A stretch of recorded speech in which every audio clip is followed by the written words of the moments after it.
falar sobre um assunto que relembra a gente que doutrina espírita é nada mais, nada menos, simplesmente o Consolador prometido. Muitas vezes a gente esquece isso, nós espíritas a gente esquece isso, que doutrina espírita existe justamente para trazer essa felicidade que a gente sente quando a gente chega no centro e ouve uma música gostosa dessa tocando. É isso que é a doutrina espírita. Essa foi a descrição de Jesus para com a doutrina espírita, o Consolador prometido. Quando a gente vê certas coisas, a gente estuda certos temas, certos livros, às vezes a gente fica assim, puxa vida, mas que coisa assustadora, né? Mas a gente só pensa assim porque a gente não se aprofunda um pouco mais na doutrina espírita. Porque quando a gente vai estudando, a gente vai vendo que todos os princípios básicos da doutrina espírita são altamente consoladores, nos levantam, nos dão esperança, todos eles. Aí então a gente vai conversar um pouco sobre um tema assim que às vezes assusta as pessoas no meio espírita. E a gente vai esclarecer bastante isso para as pessoas entenderem realmente o que é o umbral. Todo mundo viu Nosso Lar? Todo mundo assistiu? Quem não assistiu Nosso Lar, por favor? Quem não assistiu? Ok. Quem não leu o livro Nosso Lar? Quem não leu o livro Nosso Lar? Então, por favor, ou assistam o filme ou leiam o livro. Preferencialmente, leiam o livro depois assistam o filme, porque logicamente o filme sempre corre muito com a história, né? Então é muito importante a gente ver direitinho o que significa umbral, porque umbral foi uma palavra, é uma palavra cunhada, utilizada, inventada por André Luiz. André Luiz, tá? Se a gente lê toda a obra de Allan Kardec, a codificação, a gente não vê o uso da palavra umbral. Não vê. Tem umas duas vezes que é utilizada a palavra umbral, mas utilizada como se fosse o umbral da porta, que umbral em português, para quem já trabalhou com marcenaria sabe, que significa esse frame da porta de madeira. Isso é umbral. Então na codificação tem dois momentos ali que eles falam, que o Espírito fala, ele estava parado debaixo do umbral, em outras palavras, debaixo do frame da porta, tá?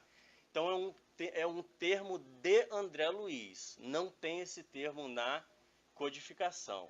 Então esse termo ele utilizou para explicar um local no plano espiritual, um local significando uma faixa vibratória, aonde certos espíritos que estão nessa faixa vibratória passam por certos sofrimentos.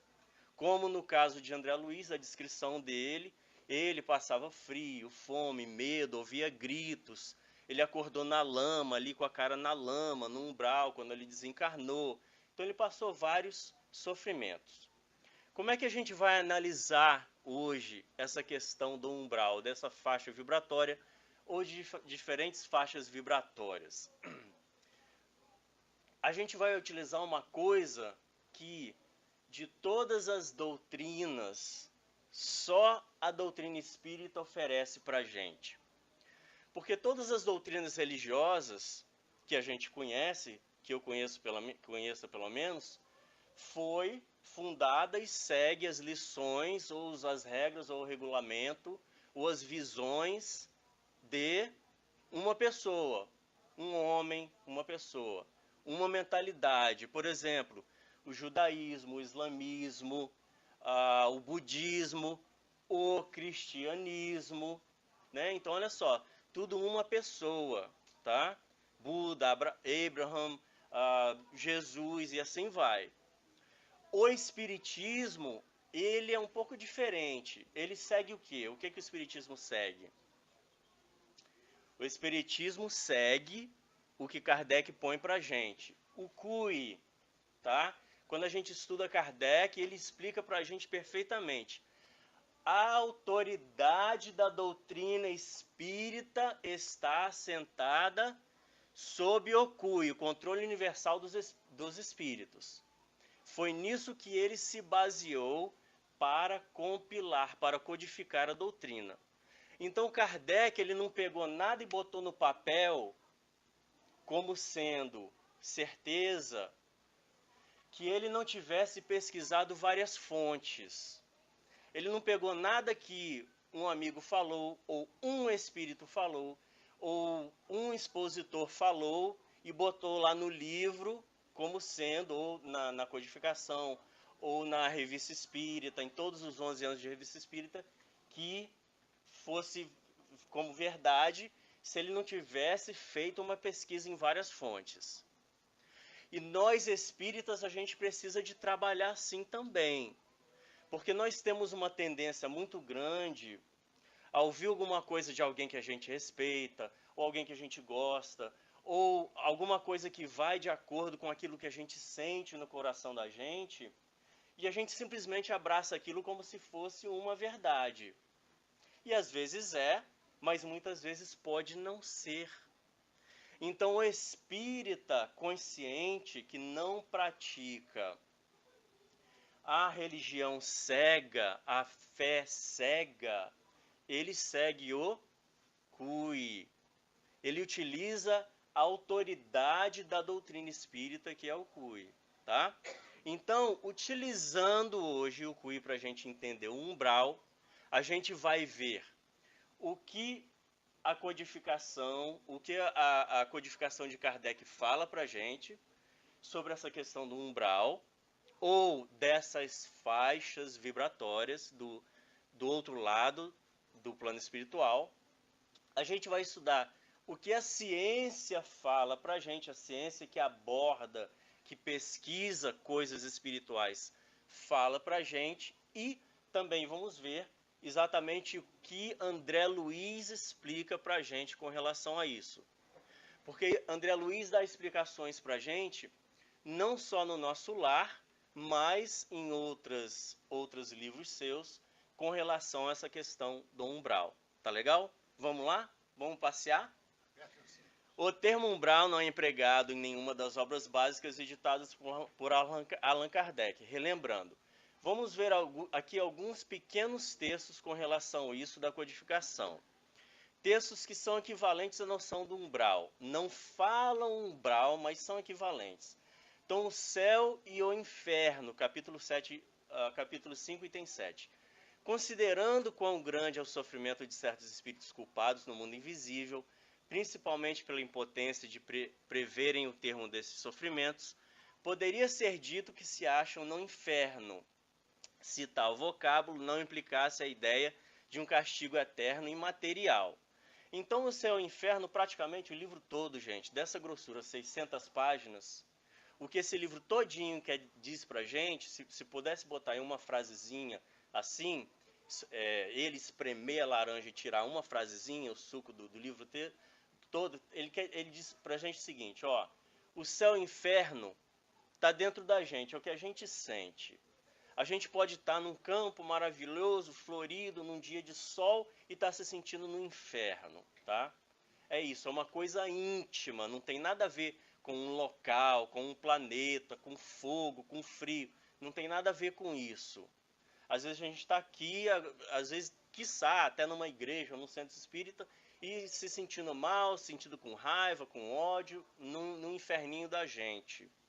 Ou a gente pode estar num lugar dificultoso, como várias pessoas já foram para a penitenciária e se sentindo bem, porque se a gente lembra da biografia de Nelson Mandela, por exemplo, ele passou mais de 2 décadas numa celinha pequenininha, mas ele estava bem com si mesmo, estava vivendo no céu, né? Então é uma questão íntima. Então aqui ele começa a falar sobre essa questão do mundo invisível, mostrando para a gente que esses sofrimentos do mundo invisível, do mundo espiritual, ele poderia ser dito que essas pessoas se acham no inferno, que o espírito que desencarna, que está sofrendo lá, poderia ser dito. Mas por que ele não quer utilizar esse termo, inferno? Porque dá a impressão de uma coisa eterna, e nunca é eterno o sofrimento de ninguém, nem na vida encarnada e nem na vida desencarnada. Então Kardec não quer usar o termo inferno. para descrever nenhum sofrimento no plano espiritual. E continua, mesmo capítulo, próximo item. O Espiritismo não nega, pois, antes confirma a penalidade futura, porém destrói o inferno com suas fornalhas e penas irremissíveis. Penas irremissíveis, em outras palavras, penas que não acabam nunca. O cara foi julgado, desencarna, foi julgado, condenado, ele vai ter uma pena que não acaba nunca mais. Não existe isso, né? Livro dos Espíritos 224. O que se torna a alma no intervalo das encarnações? Espírito errante que aspira o seu novo destino. Ele aguarda. Então, errante, muita gente complica essa palavra, confunde essa palavra com espírito errante, o espírito que erra. Não é isso. Tá aí o original, espírito errante, tá? Que vem o original do francês. Então, o espírito errante é o espírito que está do outro lado, aguardando ele estudar, ser treinado, se preparar para reencarnar ou esperando a reencarnação e assim vai. É só isso, tá? Então o espírito errante não é o espírito que está errado, que está errado por causa de alguma coisa. 225. A erraticidade, erraticite, é por si mesma um sinal de inferioridade dos espíritos. Então o espírito que está na erraticidade, ele é um espírito inferior? Não, pois há espíritos errantes de todos os graus. A encarnação é um estado transitório. Nós o dissemos, no seu estado normal, o espírito está desligado da matéria. O espírito, então, que desencarna, está desligado da matéria, é um espírito errante que está na erraticidade. Ele pode ser bom, pode não estar no estágio muito bom, pode ser mais ou menos e assim vai. Tá legal? 230. O espírito progride no estado errante, pode melhorar-se muito, sempre conforme sua vontade e seu desejo, porém, é na existência corporal que ele coloca em prática as novas ideias que adquiriu. Então, o espírito que está do outro lado, errante, ele pode se melhorar, pode fazer cursos, ser treinado, assistir seminários, conversar com os técnicos da espiritualidade que nos ajudam a nos prepararmos para a reencarnação, porque ninguém reencarna despreparado, ninguém reencarna para sofrer, ninguém reencarna para falhar na sua reencarnação, porque senão Deus não seria justo. A divindade nos prepara para a gente reencarnar, tá? 231. Os espíritos errantes são felizes ou infelizes? Mais ou menos, conforme seu mérito. Sofrem por efeito das paixões, cujo princípio conservaram ou são felizes, conforme estejam mais ou menos desmaterializados. Então, o espírito que está do outro lado, ele vai ser feliz ou infeliz de acordo com o seu íntimo. Quando a gente desencarna, a gente vai ser feliz ou infeliz de acordo com a maneira que nós éramos aqui na Terra, porque só o corpo humano, físico, vai embora. Eu estava aqui com o corpo físico, agora eu vou estar aqui, exatamente aqui, sem o corpo físico. O meu íntimo vai ser o mesmo, não muda nada. Se eu estava feliz, eu vou estar infeliz do outro lado e vice-versa. Os espíritos ocupam uma região determinada e circunscrita no espaço. Olha só. Os espíritos estão por toda parte, povoam os espaços sem fim até o infinito. Estão constantemente ao vosso lado, vos observam, atuam sobre vós, sem que o percebais. Então aí, está dizendo, não tem uma região determinada, circunscrita, porque espírito vai para tudo que é lugar.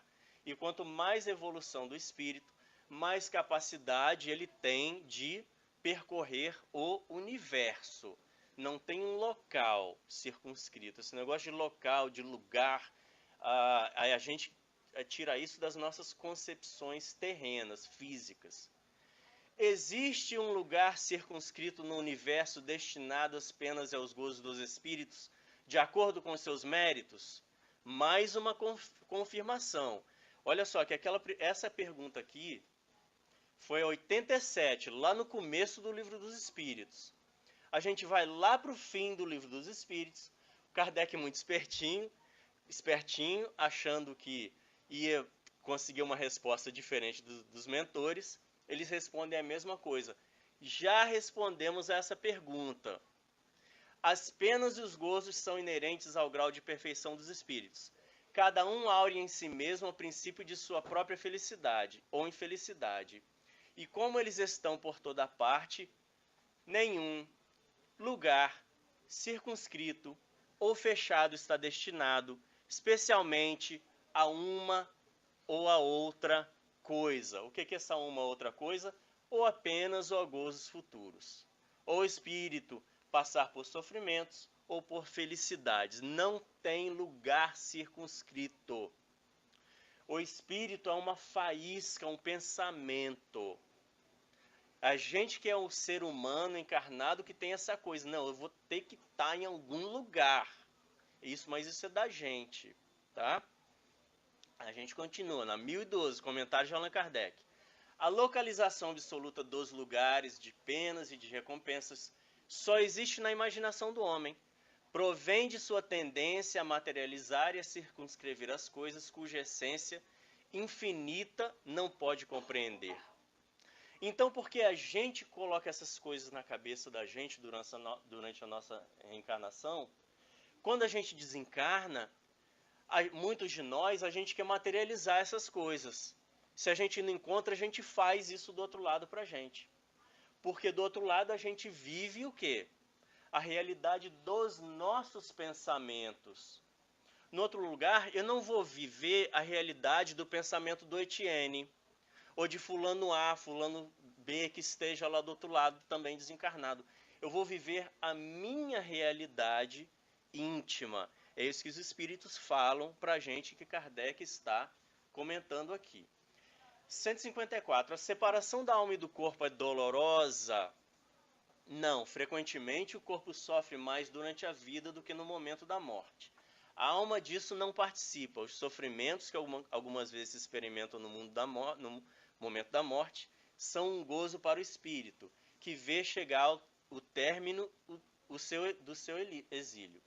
Essa questão é muito importante, gente, porque quantos de nós espíritas a gente acha que a morte vai ser dolorosa, que a gente vai sofrer e assim vai? Quantos de nós a gente fica pensando nisso? Eu preciso de me preparar para a morte, porque aí vem um negócio assim do outro mundo e tal, e vai ser, como é que fala, sombrio o negócio, né? Mas então está falando aqui para a gente que para as pessoas de bom íntimo, que estão bem com o seu íntimo, elas não vão sofrer com o desencarne, muito pelo contrário, são um gozo, desencarne é um gozo para o espírito, é uma felicidade para o espírito. O espírito se solta, ele volta para sua casa original. Comentário de Allan Kardec. Esse aqui eu já fiz. Voltei, sem querer. Ok. 163. A alma, ao deixar o corpo, tem imediatamente consciência de si mesma? Consciência imediatamente não é bem o termo. Ela fica durante algum tempo em perturbação. Nessa questão aqui, tem muitos espíritos que pegam essa palavra perturbação, aí começa a pregar para todo mundo, todo mundo vai para o umbral quando desencarnar. Não tem jeito, meu amigo, vai para o umbral. Gente, tem espírita que realmente gosta dessas coisas sombrias. E por quê? Porque a gente traz essas concepções religiosas, ortodoxas, pesadas, da cruz, que a gente está carregando a cruz, eu tenho que carregar uma cruz de algum jeito. Se a vida da gente está indo muito boa, a gente pensa, não, que horas que vai aparecer a minha cruz? Não apareceu ainda. Não, eu tenho que sofrer. Daqui a pouco vai aparecer um sofrimento para mim. Minha expiação ainda tem que chegar. Então tem gente que pega isso aqui, durante algum tempo em perturbação, e fala, não, o espírito vai passar por perturbação. Quando a gente desencarna, a gente vai passar por perturbação. Mas aí quando a gente vai, estuda, a gente vê que essa perturbação não é necessariamente essa perturbação do André Luiz lá que acordou com a cara na lama. Não é isso. Todos os espíritos experimentam no mesmo grau e com a mesma duração a perturbação que se segue a separação da alma e do corpo? Não, isso depende da elevação deles. Aquele que já está purificado se reconhece quase imediatamente. porque já se desligou da matéria durante a vida do corpo, enquanto o homem carnal, aquele cuja consciência não está pura, conserva por muito mais tempo a impressão dessa matéria. E eles vão explicando para a gente, olha, depende, tem vários níveis. Quando a gente mudou do Brasil para cá, não houve uma certa perturbação, um certo choque de cultura, a língua, uma perturbação para a gente aprender a língua, um esforço. A gente ia no supermercado, ninguém entendia nada que a gente falava e a gente não entendia nada que os outros falavam. Houve toda uma perturbação para a gente aprender como é que alugava um imóvel, enfim, toda uma perturbação. Mas isso não quer dizer uma perturbação da gente estar sofrendo igual André Luiz sofreu no umbral. Olha só, não é isso. O que relatam alguns pesquisadores não espíritas? Passamos por várias questões da codificação que vão servir de base para a gente continuar nosso estudo, tá? Vamos ver o que a ciência fala para a gente. Vários pesquisadores, e gente, tem muitos, a gente vai pegar 4 ou 5 aqui, tá? Mas tem muitos que pesquisam essas coisas. Vamos lá. A Dr. Ian Stevenson, que fez várias entrevistas e ele pesquisou a questão da vida após morte, de pacientes que eles quase morriam, ficavam em estado de coma e depois voltavam. Então, um pesquisador maravilhoso, a gente colocou ele. Aí tem outro, Raymond Moody Jr., experiências também quase morte, vários. E esse pessoal, assim, pesquisa com centenas de pessoas durante vários anos. Não é assim, deixa eu entrevistar você aqui, não. Não, eles acompanhavam o pessoal durante vários anos e tal. A doutora Helen Wambach, 1978, terapias de vidas passadas, 1.400 pacientes, ela fez essas pesquisas. Dr. Joe Wheaton, 1987, também terapias de vidas passadas, através do hipnotismo, também ele trabalhou com 3.000 pacientes e ele escreveu esse livro, que inclusive é muito interessante porque ele já se preocupou mais em ver o que as pessoas que tinham quando ele fazia essa terapia de vidas passadas, em outras palavras, ele levava a pessoa a lembrar de vidas passadas e a pessoa ia contando para ele. O paciente ia contando para ele. Isso em várias sessões, porque ele queria ver se o paciente falava numa sessão que reencarnou no ano 1800, ele queria confirmar isso em outras sessões. E assim vai. Só que ele se concentrou numa coisa muito inteligente também. Na vida, na life between life, na vida entre as vidas. Ele queria saber o que acontecia com esses pacientes, não só nas vidas passadas encarnadas, mas o que acontecia entre essas vidas. Onde é que estava? Tem espírito? Se tem, estava onde? Então ele vai e descreve essas coisas nesse livro. Uma coisa super inteligente, que vários outros não fizeram essa pesquisa. Aí a gente põe aqui algumas descrições, logicamente, resumo do resumo dessas pesquisas para a gente ver. Apesar da notável semelhança entre os vários relatos, não há 2 deles exatamente iguais, embora alguns cheguem a ser praticamente idênticos. Em outras palavras, os pacientes contavam várias coisas diferentes.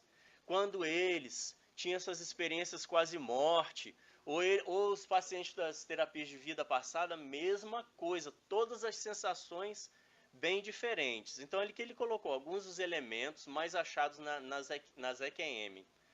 Isso é o Dr. Raymond Moody Jr., ele mesmo fazendo o resumo. Inefabilidade ou dificuldade de explicar o que se viveu, inexprimível.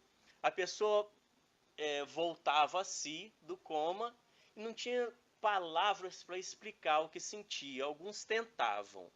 Aos que tentavam falavam assim: sentimento de paz e quietude, sensações extremamente agradáveis, sensação de estar rapidamente passando por um túnel escuro, encontro com seres amigos, encontro com uma luz muito brilhante, o ser luz, a recapitulação de toda a vida, voltando ao corpo físico.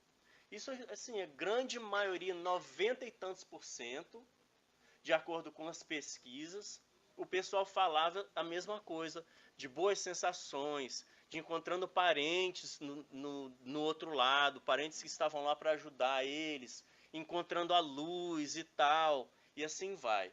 3.000 pacientes foi que ele fez a pesquisa dele.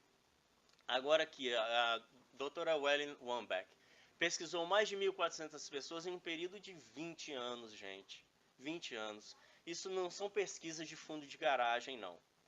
90% dos pesquisadores informaram que as mortes foram experiências agradáveis, enquanto que os nascimentos constituem momentos de desventura e tensão, porque ela fazia terapia de vidas passadas. Então ela levava a pessoa a uma vida passada, aí ia trazendo de volta. Então a pessoa falava, agora eu estou reencarnando, é isso que eu estou sentindo quando eu estou reencarnando.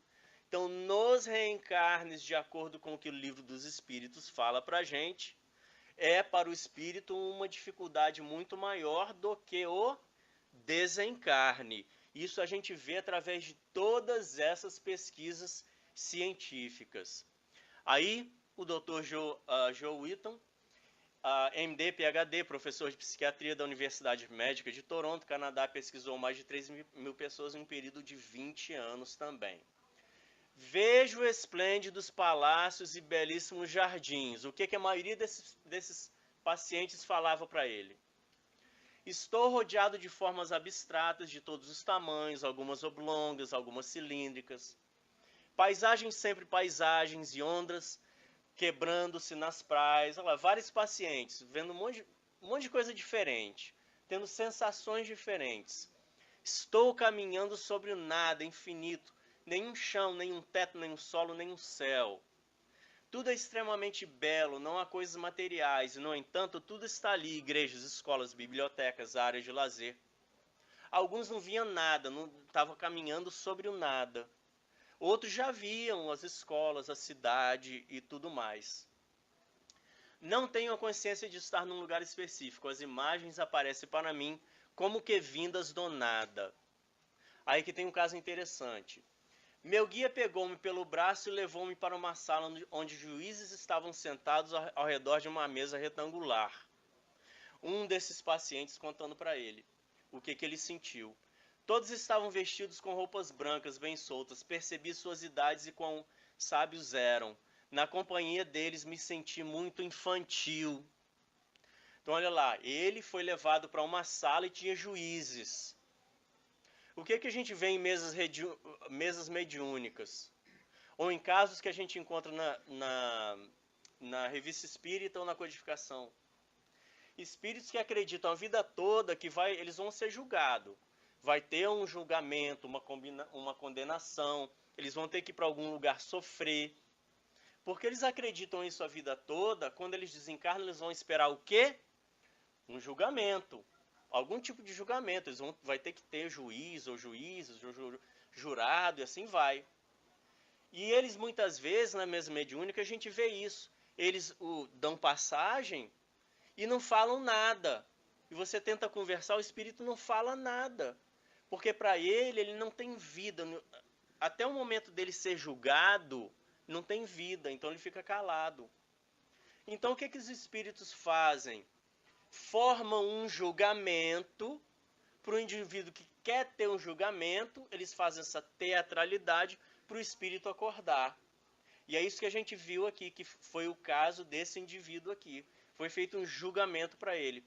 Tanto que ele fala, percebi suas idades e quão sábios eram. Espíritos mais elevados do que ele fizeram aquilo para ajudar ele naquele momento. E me senti muito infantil. Aí a gente volta um pouquinho para a codificação. Passamos rapidamente pelas pesquisas. Né, gente? A gente que precisa de estudar muito mais para a gente ver esses casos detalhadamente, porque eles vão confirmando tudo que a gente vê na codificação. Na codificação, no livro Céu e Inferno, novamente, segunda parte, tem vários exemplos. A segunda parte é toda feita de comunicações que teve na Sociedade Espírita Parisiense, tá? Aí tem lá, capítulo 1, o passamento, capítulo 2, espíritos felizes, 18 comunicações. Espíritos em condição mediana, 6. Espíritos sofredores, 10 comunicações. Suicidas, 9 comunicações. Criminosos arrependidos, 5. Espíritos endurecidos, 5. Expiações terrestres, 14. Então, gente, é maravilhoso a gente estudar essas comunicações e a seriedade da qual Kardec tratava essas codificações e o seu grupo de pesquisas, porque isso eram pesquisas. Para começar, várias delas eles faziam evocação, eles evocavam o espírito. Olha, a gente sabe que aconteceu isso no seu desencarne. Conversa com a gente, fala pra gente como é que foi, como é que era a sua vida aqui, quem era você, e como é que você se sentiu lá. Conversa com a gente. E eles iam acompanhando esse espírito, do mesmo jeito que esses pesquisadores acompanhavam seus pacientes. Kardec acompanhava os espíritos. Não era só o espírito chegar, fui esse, aconteceu isso comigo. Não, ele ia acompanhando durante um certo tempo, para ver se o espírito era o espírito real mesmo. Fazia pesquisa com relação ao nome que o espírito tinha dado da vida dele encarnada, ele descobrir realmente sobre alguns fatos e tudo mais. Até ele realmente, não, isso aqui está comprovado. A gente usou o CUI, está comprovado realmente. Mas aqui uma coisa muito interessante que tem, nessa segunda parte do livro Céu e Inferno, que todo mundo vai ler e vai ver isso, é que no capítulo 5 dos suicidas, não tem nenhum suicida que fala de um lugar que a gente sabe que existe, um lugar ou uma camada vibratória, um local vibratório, que é um lugar para onde suicidas vão. Qual que é esse lugar, gente? O Vale dos Suicidas, né? Então, muita gente já leu o livro Vale dos Suicidas, eu não tenho aqui, mas é um livro de Ivone Pereira, que fala sobre o Vale dos Suicidas. Então lá, o Camilo Castelo Branco, ele que cometeu o suicídio, ele vai para o Vale dos Suicidas e ele descreve o sofrimento todo dele lá no Vale dos Suicidas. Então os espíritas chegam e falam já, se a pessoa chega em um centro, vem desabafar, fazer um atendimento fraterno, ou assistir uma palestra sobre suicídio, a gente fala o que para a pessoa? O suicida vai para o Vale dos Suicidas. Mas o que a gente esquece é que o livro que fala, o livro Memórias do Suicida, que Camilo Castelo Branco escreve Vale dos Suicidas, é um livro de Camilo Castelo Branco. É o que ele sentiu, o que ele viu, de acordo com as suas sensações íntimas, as suas concepções íntimas. Ok. Quando a gente vai no capítulo 5 aqui e a gente lê essas 9 comunicações longas de suicidas, nenhum deles fala que foi para Vale de Suicida nenhum. Nenhum deles. Todas as histórias são bem diferentes, as narrativas bem diferentes, tá? Aí a gente vai ver uma coisa. Livro dos Espíritos, questão 957.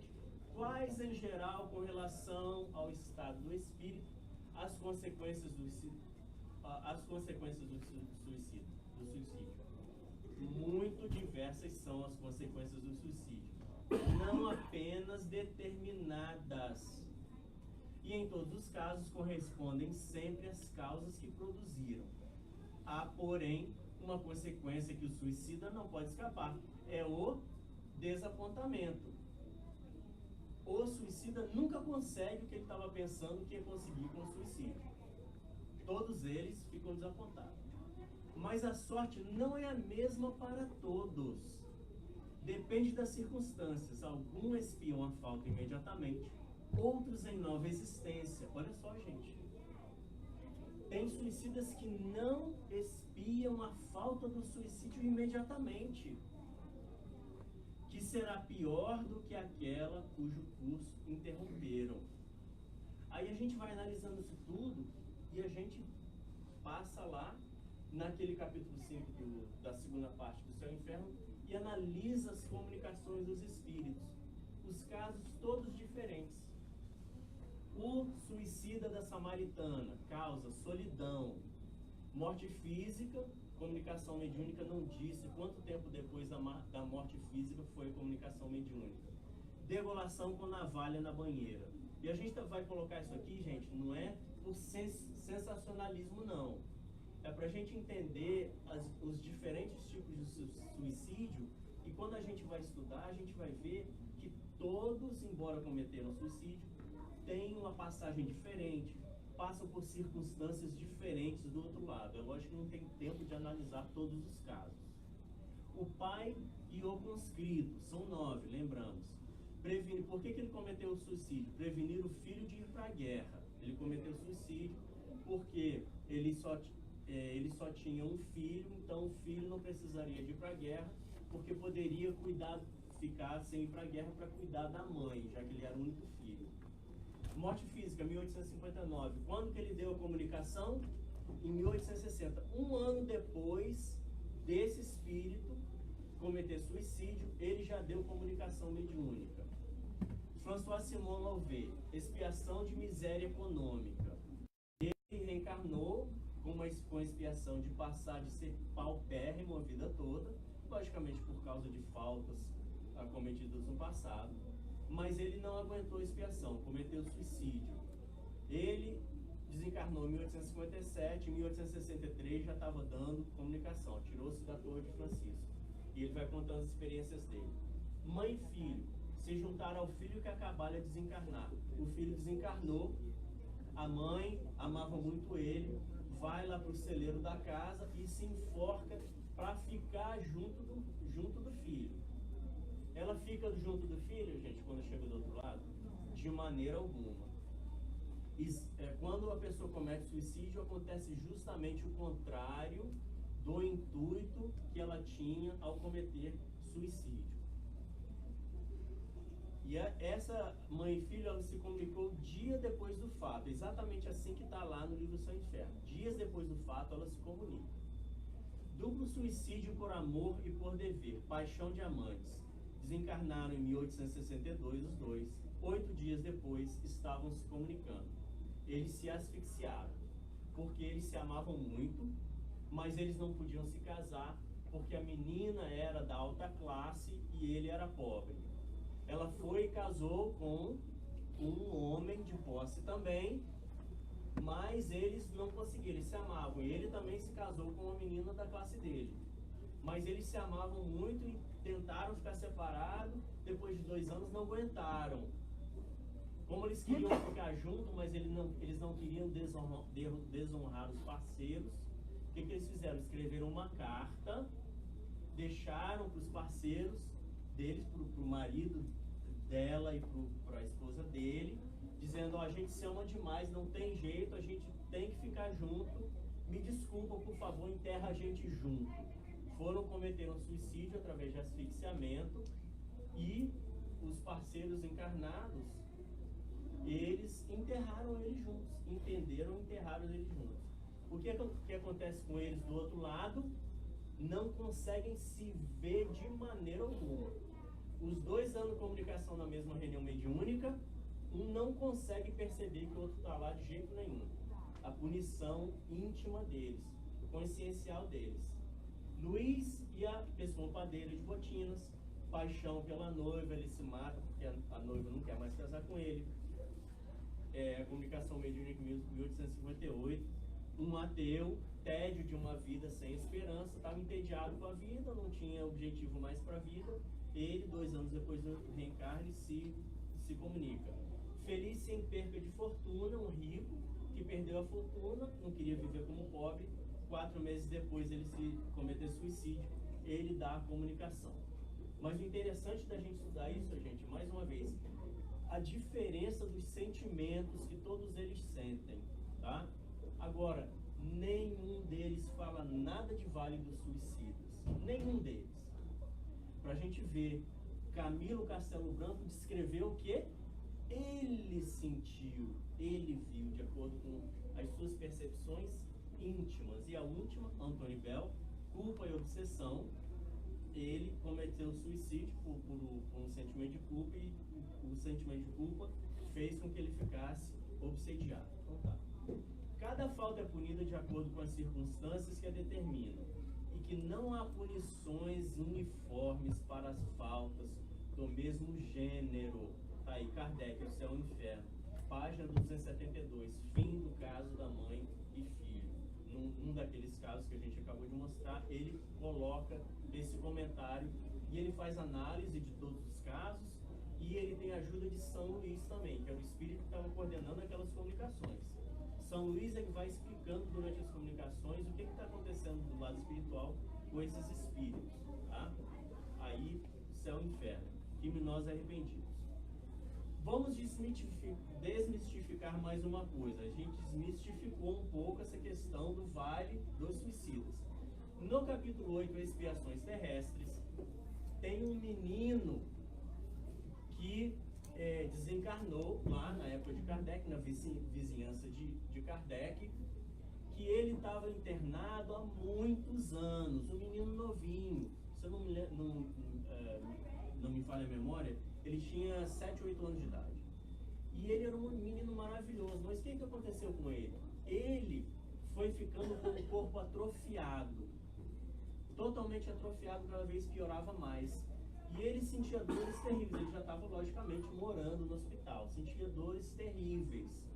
Mas todo mundo no hospital, os médicos, os outros pacientes, adoravam ele, porque era uma alma formidável. O médico uma vez falou, depois que ele desencarnou, o médico falou assim: olha, esse menino é uma coisa. Uma vez ele me chamou e ele pediu para mim dar mais uma dose de morfina nele. E eu perguntei para ele: por quê? Você já tomou sua dose do dia? Ele falou: não, porque eu estou sentindo tanta dor, mas tanta dor, mas eu não quero incomodar os pacientes que estão perto de mim, ao meu redor. Eu não quero incomodar ele, mas eu vou ter que gritar, não estou aguentando. Olha só a consciência do espírito, né? Se preocupado com os outros, sentindo aquela dor toda. Aí a gente pergunta no meio dos espíritos: quando a pessoa, ela reencarna e passa por situações assim, doenças terríveis, expiações terríveis, dificuldades terríveis, é por quê? É porque foi uma pessoa terrível na vida passada. Não é lógico o negócio? Está expiando, não é isso? Não, não é isso. Porque quando a gente lê, por exemplo, o caso do Marcel, que era esse menino, ele era um espírito superior. Ele precisou, em uma de suas vidas, de passar por esse exercício, essa experiência de ter essa deformidade do corpo. E ele passou muito bem, resignadamente bem, e foi se elevando espiritualmente. Depois, antes dessa vida como Marcel, ele até reencarnou como missionário, espírito missionário. Aí depois, desencarnado de novo, ele pensou: poxa, eu acho que para o meu crescimento íntimo, seria bom que eu passasse pelo menos mais um tempo naquela condição, com aquele corpo deformado, olha só. E ele pediu, sem necessidade expiatória nenhuma para isso, pediu e reencarnou daquele jeito. Então olha só, como é que a gente tem a tendência a colocar todos os casos em uma caixinha? Não, todo mundo que está passando por isso aqui vai ficar nessa caixinha aqui, ó, são os que estão espiando.